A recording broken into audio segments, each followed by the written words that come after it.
Okay, this is maybe Old Salt Gamer, just with a quick update today. Um, farm's running good. I'm getting more and more satisfied with this cooling method. Um, it's been working really well. I'm actually I'm at -14. So I'm still in the green over here, but it's a little cold. Shouldn't matter much. Don't have any extra pressure, so there's no problem there. And it's 22 inside the unit, but the temperature out here is a perfect 25 degrees, right what I have it set for. So even though, and I got a new light switch, trying to save some power, even though my incoming air is a little bit warm because of what you hear in the background there, it still keeps the temperature right at 25. It's doing a really good job. And hopefully my air is not too hot. I've been working on that. Nah, we're good. Okay, so I've been tweaking the generator out here, and I've got it up to 3 kilowatts, which is pretty good. But I've found a couple interesting things out of. I've cooled the incoming. I could take that off. I cooled the incoming gas. Where did I put that? Over here, because it was a little warm. I'm going to take that off because now it's getting too cold. And the more you cool that off, the faster the engine runs. The faster the engine runs, the more it heats up, the more juice you get. But the problem is it also heats your temperature up. So it's kind of a balancing act. I finally did figure out what people were talking about with the radiators. I put the correct radiators on here, and the reason there's more of them, because I've been increasing the input. I think I'm up to almost 12. It's 11 point something I have it on. And I've been tweaking it. Yeah, almost 12. So I've been getting more voltage out of it, but the more voltage you get, the hotter the temperature gets. The hotter the temperature gets, the hotter my coolant tank gets. It's actually 2 degrees warmer than it was a little bit ago. So I've been adding these, turning this up, getting more voltage. I've been kind of playing with the settings here. It's misleading now because my solar fuel generator is running. I don't have a whole lot new. I actually had a save game problem. I got an error, so I actually lost about a half a day, which was really kind of aggravating. But I did move my furnace back here. Turn that off too. My next step, I think I'm going to get my trading up, because I want to see about getting some sage grass so I can start playing with the combustor. I want to make my own automated, instead of using the ice, I want to try and make my own gases here using the combustor and a couple other things. We'll see what I can do. But this, like I said, this is just going to be a quick update. I'm watching that temperature. It's still going up. It was in the 30s, 35 range a little while ago. But I thought, oh, maybe I could cool down the incoming gas, and that did help. But the faster this thing runs, the hotter it gets. So it kind of didn't help. I'd rather do the cooling over here than on the front end, and that way I can control. The only problem with the system, I have to automate it here probably pretty quick. It's been running consistently for a very long time, so it's not any kind of problem. But on my second one I'm going to build, I'm not going to use iron walls. I'm going to enclose it completely in an iron frame. I found out if you put an iron frame in here, you can't put air in an iron frame anymore. I thought that was something you could do, but apparently you can't. So my input air and my output air wasn't working. So I put it back in a frame, but then I thought, well, when I put my second one up, I'll just put iron frames all the way around it. Well, I guess 1, 2, 3, 4 and above it, and set it up exactly the same, because the iron frames can stand more pressure than iron walls can. So the only problem with the system was if it shuts down for any reason, the air goes up to 235 kilopascals, which is too much for iron walls.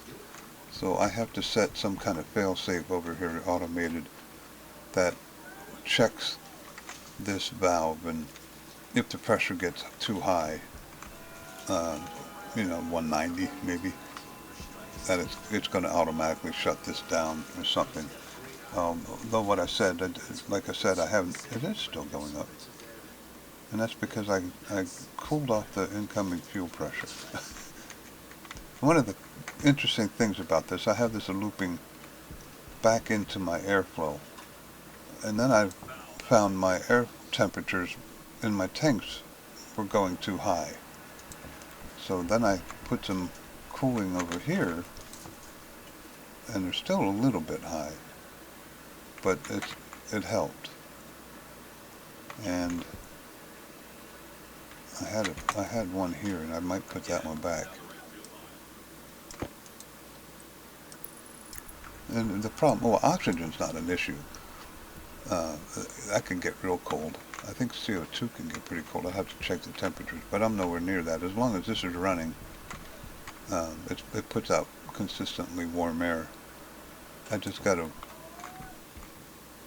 watch I don't overcool things, especially the pollutants. That's the catch. If the pollutants get too cold, then things are going to start breaking. I have a escape valve set up so this doesn't overpressurize above 5 millipascals. If it does, the back pressure valve releases the excess gas so it doesn't blow up. One of the things people were talking about on the Stationeers Facebook page, and I thought it was an interesting conversation. I wanted to show my code, and I said it was 8 lines. I'm hoping I'm correct, and that it wasn't more than that. But you see my grow lights are on now. I never have anything but thriving plants. Never. Everything I plant is always thriving. And I'll show you my code. I said it was 8 lines. It might be more. I don't know. Oop. Import, not export. Okay, 12 lines. And that's because I didn't bulk up I could put grow lights, define it. That would get rid of a couple there. Actually, if I defined it, I would get rid of 1, 2, 3 lines. So it is about 8 lines. I would get rid of both the aliases, put a define in here, and then I could get rid of grow light 2 and just make one grow light. So I could make this more efficient. But this is what I was talking about. Use the daylight sensor. I said 80 in the post. It looks like it's 105. So if it's less than 105, the grow lights turn on, and I should update this anyway. This is an old code actually, because I have a line number in here. I don't use line numbers anymore. But there you go. And you can shorten this again by defining grow light, and then just saving batch down here, and you could get rid of 1, 2, 3, at least 3 lines. But there you go. I never have anything but thriving plants, so I've been sticking with this. I don't consider it a waste of resources. The daylight sensor's cheap, and my daylight sensor. Let me put this back before something bad happens. My daylight sensor's inside. You don't have to put it outside. You can put it inside. See, now the solar angle is 61, so it's going to stay on until that gets above whatever it was, 110 or 105. But it's a pretty simple code. I mean, and like I said, every planet I've been on, with the exception of Vulcan, because Vulcan's just nuts, this has worked perfectly. Matter of fact, my seeds should be ready here in my corn pretty soon. And unfortunately, I've been doing other things, so I've just been throwing my seeds in the corner here and not combining them.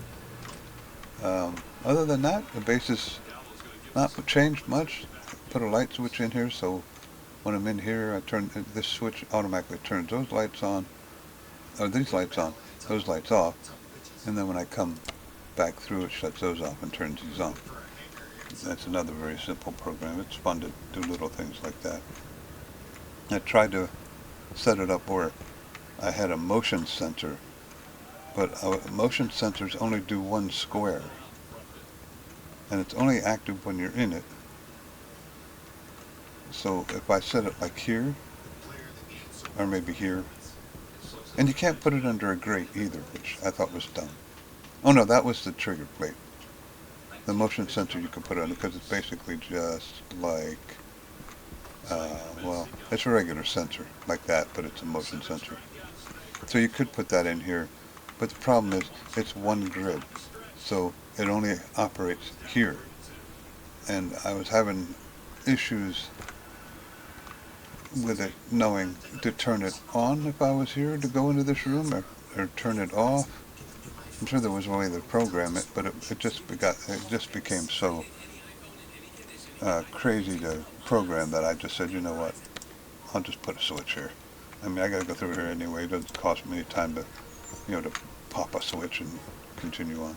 So that worked out real well. Pretty short code too. I like programming. I like using short codes.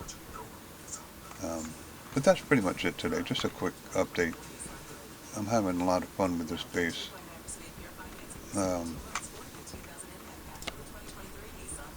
Like I said, outside trading next. A small trading, nothing big.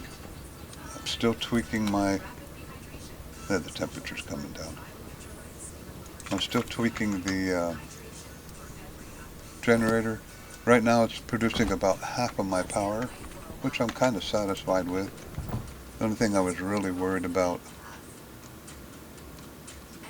was running out of coal, and with this producing, I mean, almost up to 3 kilowatts. So it's gone up again, which means, nope, temperature stabilized. So we're good now. I'm almost up to 3 kilowatts, 2.97, and I'm using 4.94. So I'm doing 3/5 of my power with this generator that hardly uses any fuel. It's kind of a pain to cool, but through lots of experimentation, I kept adding radiators and going higher. And it's a balancing act between putting radiators on to cool the air and then turning the gas rate up to warm it back up to get more power. And I could probably make it higher than that. I've already got my, and on this one over here, when I set up my iron framed in one, which will be there before the next episode, I can push this higher, this pressure. I got it set for 235.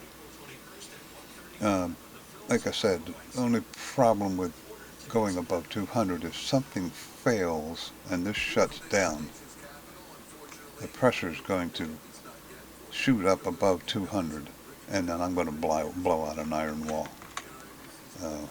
Not a big deal. It's outside.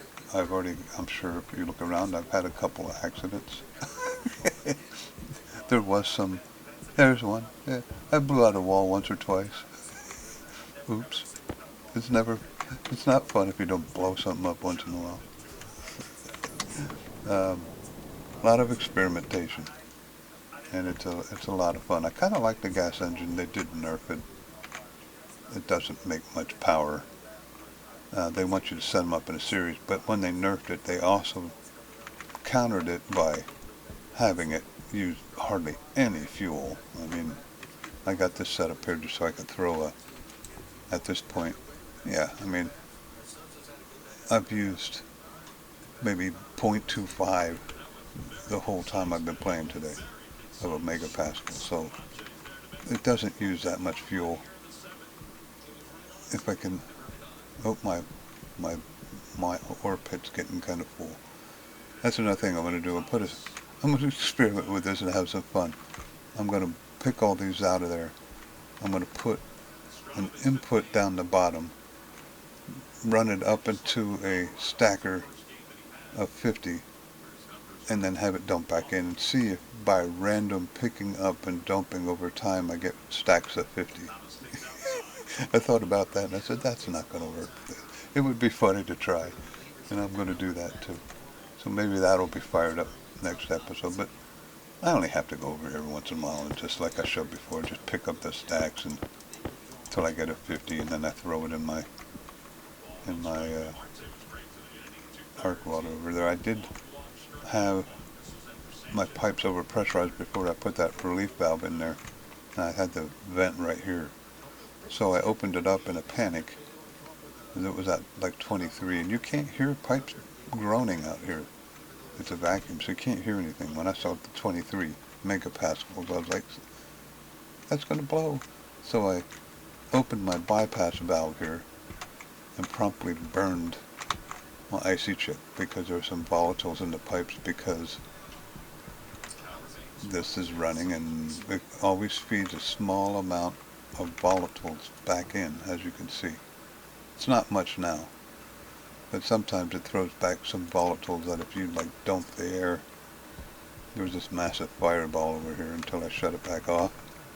And I've never done it before. It actually cooked my IC chip. It didn't melt any of the wires, but it melted my IC chip. I was like, oh, okay then. But that was an easy fix, just had to put on another. So, like I said, having fun, experimenting with this. Let me know what you think. It probably is a short-term, well, these are only iron, I think, maybe some gold. So with the deep miners, resources are cheap with deep miners because they just go and constantly produce things. And this was all those down in there are from an overflow that I had way early, and I just haven't cleaned it back out because I don't really care. Why is that extra wire hanging there? I should probably clean that up. I don't know why that's there. But anyway, that's it for today. Quick update. Unfortunately, steam cloud on my end, I guess. I don't know. It's been having issues this afternoon and yesterday evening, and I lost a save game. It just I logged back in and it was gone.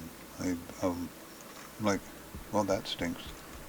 So I lost probably about 3 hours of work. So that's why I'm a little bit behind. But that's it.